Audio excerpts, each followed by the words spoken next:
Hello and welcome to Flory Models Friday Roundup Show. Here we are on the 14th of February 2020. Happy Valentine's Day, everybody. Anyway, busy week this week. To be honest with you, it's been a fantastic week because I haven't had paperwork and all that horrible side of things and taxes and VATs and stuff. So it's the first week, I think, this year I've been managing to get on properly with a decent amount of actually building work and painting work and things like that, and a lot of editing as well. So hopefully a lot of this has come together. Anyway, all started off this week working on the Falcon. So as you can see over here, part 7 went up. Now part 7 really covered the painting stage and the decaling. Some of the close-ups down in here. So it is that usual thing. What colour white do you use? To be honest, we tried using Insignia white, wasn't very happy with it. And then we went on and did a sort of a custom mix that I made using Tamiya XF2 flat white with a little bit of Insignia white, just to give us that off-white self-leveling thinners. And I must admit, it went down beautifully, as you can see, right the way over. No problems with that at all.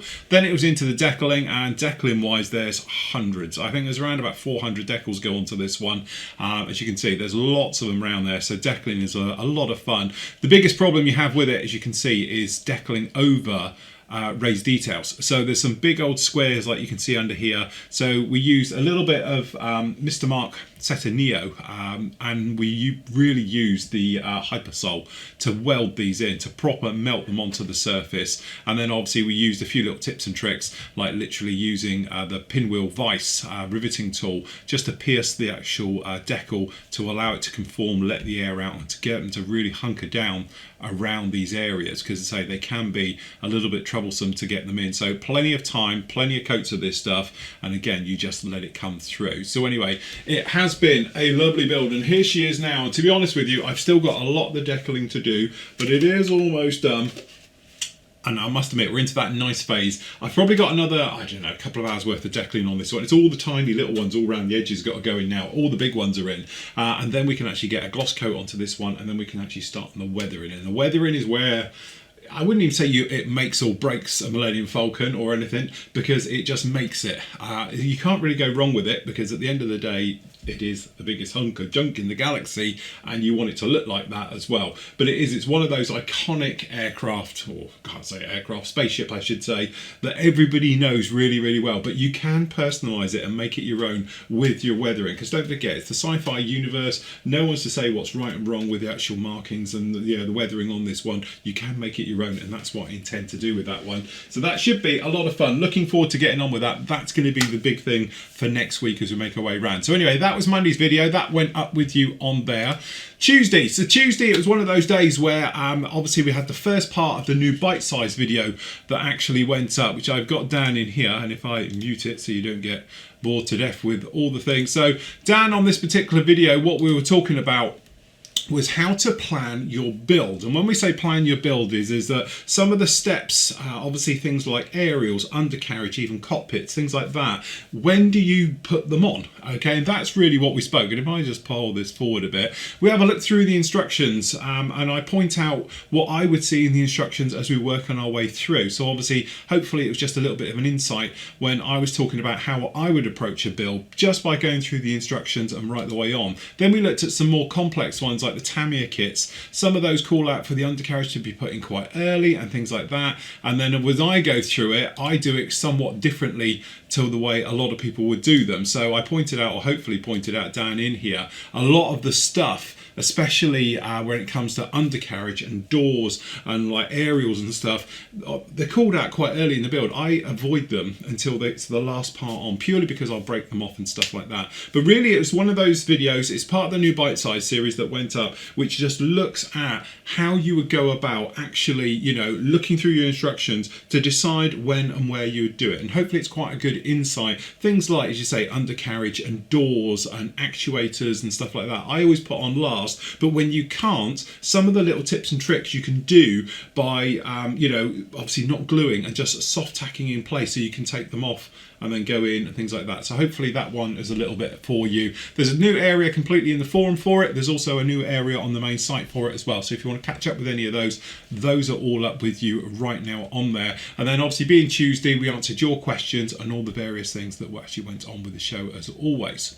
Wednesday, it was me and Matt. So me and Matt had our afternoon show and we went through the motions of obviously answering all your questions. We were talking about different manufacturers and kit releases and all the good stuff like that. I even did a quick unboxing down in here as well for the show. Obviously Matt with the PM store is closed as of now until next Saturday because Matt is probably by now at the airport waiting to get on a plane to go off to Lanzarote for the week. So he is escaping the bad weather we're just about to get. As I say, we've got a red weather warning right where I live at the moment, which is in effect for 24 hours, which red means it's basically a risk to life.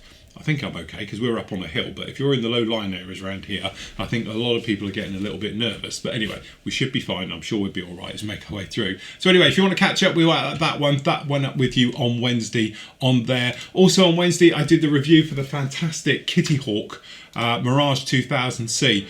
The weird thing is, as we were making our way through, if we just skip through to the better bits down in here. There we go. The thing is, with this particular kit, I have eaten a lot of humble pie. If you haven't seen this review yet, please come and have a look at it, because then hopefully you'll see what I'm seeing as well, which I think this could technically be Kitty Hawk's best aircraft to date. Their helicopters are all quite nice anyway, I like those, but aircraft wise I've always had a little bit of a moan about them and a few complaints and things like that. This particular one, I think it could be their best. It looks really, really nice looking at the parts, and also especially now looking at Kitty Hawk, the way they're approaching doing their injection moulding, the quality of the plastic, but also just things like ejector pin locations and sprue attachment point locations have really, really gone up with this particular kit. So if you want to have a look, full detail review of that one, it's in half an hour reviews, made our way through. Again, it's got nice touches, as you can see down there. You can get full engine with it as well. It's a shame you can't sort of pose it with it, but there you go, you do know it's in there at the end of the day. But anyway, you can go off and see that review. That one is up with you right now. Other things that were going on, obviously last night it was the live show with me and the guys, usual fun and laughter and games and all of that, answering all your questions. Big thank you to everybody who joined us last night. It really was a lot of fun as always. I am enjoying these new formats of going through and having a look at your great work as well. So what we usually do now every Thursday is me and the guys all pick out 2 or 3 models that week that have taken our eye, not just because of what they are or look like, but obviously the quality of you guys doing the photo builds and the various things like that to make our way along. So it's really, really nice to have a look at them and showcase them to you guys as well. So, you know, we looked at some beautiful ones. You can just see the top of it there is the bike, which is that, it's the 1199 Tamiya. It's a beautiful bike. I've built that one as well.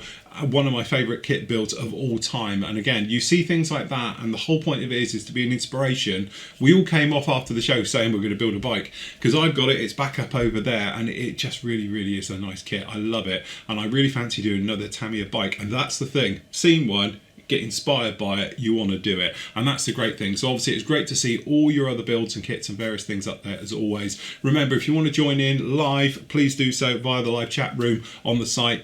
Try not and do it via YouTube. Some of you again were doing it via YouTube. We don't really take any notice of what YouTube is because we don't have the feed up like that. We do it completely separate, so we only see it after the show. So that was the thing on that one. Today, to be honest with you, is all about the Gladiator. So we are literally working my way through it at the moment. It is a lot of fun. I am into that fun stage of actually getting on with the rigging. So I am using the turnbuckles. I knew I said I wasn't going to do it, but honestly I had a bit of a nightmare just trying to get the super glue to bite. I don't think it likes the paint particularly, or the glue's going off. So I've ended up using turnbuckles, and we are now going through the motions of actually proper rigging. So we're using the RB production ones, going through, I've got them all in, I've got them all down one wing completely, I've got to do the other side, and then we're going to get it threaded up and making our way through. All right, so it should be a lot of fun. Part 5, as you can see, is up with you right now. So part 5 really covers the decaling stage, as you can see just down in here. So we're talking about putting the decals on there and making our way through with that one. And then also it talks about doing the wing alignment, and I know it's quite a long bit, it's like 15 minutes of me trying to get the wings on, but hopefully I've explained it in a way so you get the geometry correct. So i.e. it's square. Square means it's strong as well, because obviously our rigging is knitting in elastic, so it's not actually going to be working like the real thing or be able to pull it tight. Okay, so it does need to be right. It does need a little bit of finesse just to make sure you're all okay and you've got all your alignments all good and stuff like that. So I did spend, as I said, 15 minutes on that particular video just playing with it and showing it. So we put the first 4 in, then we went to the outside, then we just did some straightening work, and again, hopefully by explaining how I've set it up, looking at some of the angles and things like that, it will give you an idea as well if you are making your way along with this one. That's not good. Oh, quick touching required there, because I think that's got super glue on it. But there we go, it is all together and coming together very, very nicely. By next week, this one should be finished off, and as I said, I'm really, really looking forward to getting some little bit of weathering on this one, but the whole point is I'm going to leave it pretty newish looking. I think it's such an attractive looking aircraft, especially with this gorgeous engine on here and things like that. It's going to be one of those that I don't want to spoil it with a load of weathering on it and going over the top. So we're going to leave it quite a pristine finish on this particular one, even though I will have to touch that in now because I've super glued the top of it. Anyway, the other thing that went up this week, because let's face it, there's never a dull moment here, we actually put up part 2 of the actual bite-sized series, and that one spoke about actually removing parts from the sprue and obviously sprue cleanup. So again, it's a 20-minute part, and what we do, we talk about how to use sprue cutters, and then obviously when to do various things, and then obviously removing sprues, not only just plastic ones, but ones which are in the middle of a wing or a part or things like that, but also we spoke about how to remove it from clear parts as well, so you don't get any cracking and stuff, and then how to go about cleaning them up afterwards. So obviously, hopefully I've put over to you that spending a little bit of time just making sure the part is clean, so when you do 2 halves together or you bring parts together, you shouldn't get any fit issues because the part is perfectly, properly lined up, goes together really well. But if you have got a tiny little bit of sprue tab left over, it can cause all types of problem. And then we're doing the cleanup as well by over sanding or trimming the part. You put a little divot in, you can actually make him work for yourself later on. So that's the whole point to that one. So if you want to go off and see that one now, if you go into, if I show you up here, come on, if you go to the tutorial section, just down here on the side, and then you go into the new bite-size folder, that is in there now, and then eventually, hopefully this will load through. Don't know why it's not quite loading through that one. But there we go, that's the bite size section. And we look at different types of way of sprue attachments as well, and we use on different kits and various things as we make our way through. Okay, and that's all about obviously cleaning up the parts afterwards and going through the motions of it. And if we just fast forward a bit, we talk about actually cleaning up of clear parts as well. Where's that? That's a bit further on. Here we go. There we go, cleaning up the actual clear parts to make them absolute seamless, or hopefully once we've gone through and we've polished them up all like that. Okay, so the bite-size series is going to run no particular time or anything else like that. Some of these ones I'll be doing, a couple of weeks. Sometimes you might not get any at all, but at the moment I've got it worked out that I'm hoping there's going to be around about, I don't know, 20 to 30 parts of this one which are actually going to be in the situation, or hopefully be in the situation of keeping you guys up to speed really quickly. So if you ever want to know about a specific area of modelling, it's going to be just about that area. So I don't want to make it too big. Some people have spoken about, can I do things on decals and different solutions? Those are more of what I call the on-test series I used to do. And again, that's something I really want to get back to doing this year as well. So the bit where we get 10 different manufacturers' decal solutions, we get a couple of decals out and we try them all out to see which is the best one. You might remember we've done it with glues, we've done it with thinners, we've done it with all different things over the years. So I'd like to do the on-test series again. But again, the thing is they take quite a bit of work and planning and time to do those ones. So I have to allocate a couple of days for filming and obviously for editing and stuff like that before we can do those things. And when you've got a lot of projects on the go like we've got at the moment, those have to take a little bit of a back seat as we make our way through. And that was this week. So we say you've had 2 bite-size goes up, you had the Falcon go up, you've had this go up, you've had 2 live shows and reviews as well. We're not doing bad this week. It's been a really, really busy week. So hopefully next week we'll be on par with it as well. We can work our way on. Again, my goal really is Gladiator to be finished next week. It should be, to be honest, it's all done. It's just rigging and weathering, and then we can really push ahead down in here with this little guy. Then I'm going to do a couple more bite size with you, talking about glues and gluing and billing and sanding and all things like that as we make our way through in that particular series. And then we'll be starting on the next projects as we make our way through on those ones. Don't forget, the group builds are all going ahead as we speak at the moment. We looked at them obviously a lot last week. So the two that are currently on the go at the moment, we've got the Latin American group build, which is actually running at the moment. And currently we've got almost 70 entries into that one. That's very good. And we've got 6 finishers on there. And then we've got the MiG SIG. So this is just a special in-test group. There's no medals or anything else like that for this one. It's just straightforward. But we've got 79 entries. Talk about close. And we've got lots of finishers coming through on this one already. So just have a quick look down in here. So Adrian's talking about Blast from the Past. This is the old school MiG-17. So very, very nice indeed from the 1/48 scale. So obviously a direct comparison to their latest release that obviously we did recently, as you can see. Very, very nice indeed. Cool scheme on that one, I have to say. Very good job on there. And again, it's quite nice building some of these old classic kits. We've got 72nd. We saw this one last night, to be honest, but we'll show you again because I love it. It's really, really nice. 72nd scale MiG-21. Again, just seeing that, you probably wouldn't realise it's the baby version, but it is. It's the little 72nd scale MiG. And again, really, if you think about it, they've got their 144, the 72nd, and then obviously the 48 scale one by Edard, and they are all mini-me's of each other. But that's a really very, very nice build right the way through with that one. So congratulations to that particular build there by John. And then last up, we just picked these last ones through. We've got a MiG-15. Very, very nice indeed. Very old school, very cool. Nice markings and paint there. Beautiful work.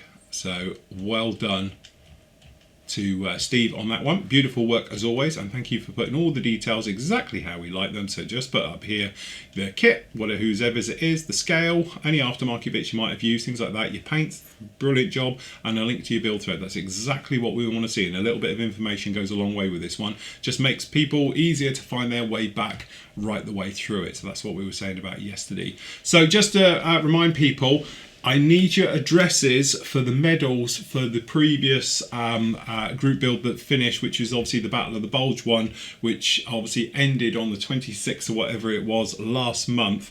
You've literally just got another week to get your entries in, or your address into me, so I can get it. So if your video was in the final reveal, shoot me a message over to me, because obviously the medals are on order as we speak, and I need to get them sorted and done as we make our way through. So far, I think around about 110 of you have got in contact, but there's still about 10 of you outstanding as well. So instead of me having to chase everyone, if you can just make sure you get it to me before the end of the month, and then obviously I'll make sure you get your medal out to you as always on that one.